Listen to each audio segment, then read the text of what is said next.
En Vendée, nous comptons une grande quantité de RP. À ce jour, 10 500 se sont engagés dans la démarche de mise en accessibilité, ce qui représente quand même 2 tiers des établissements recevant du public. Ce qu'il faut souligner, c'est que c'est souvent par méconnaissance des dispositifs existants que les ERP ne s'engagent pas dans la démarche. Donc l'objectif, c'est de leur dire que cette réglementation s'impose à eux, mais que l'État est là pour les accompagner à travers ce fonds territorialisé d'accessibilité.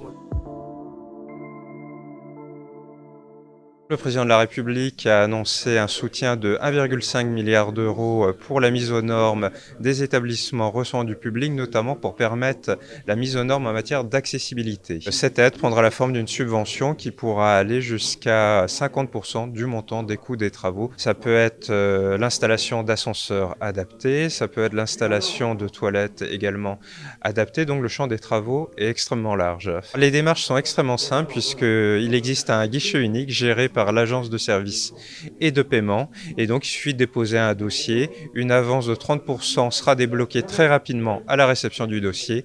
Et le solde de la subvention, c'est-à-dire 70%, sera versé après réalisation des travaux sur présentation des factures.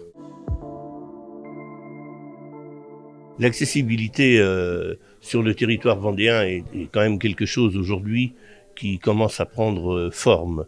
Dire que tout est parfait, je n'irai pas jusque-là, mais il y a quand même pas mal d'efforts qui sont faits. Il y a aussi la volonté politique. Quand on a une personne dans sa famille qui est en situation de handicap, mais c'est comme les lois au niveau national, souvent elles ont été votées parce que ou le président ou l'un des élus avait dans sa famille ou dans ses proches une personne en situation de handicap, et c'est souvent comme cela que les grandes lois sur l'accessibilité ont été votées et mises en action.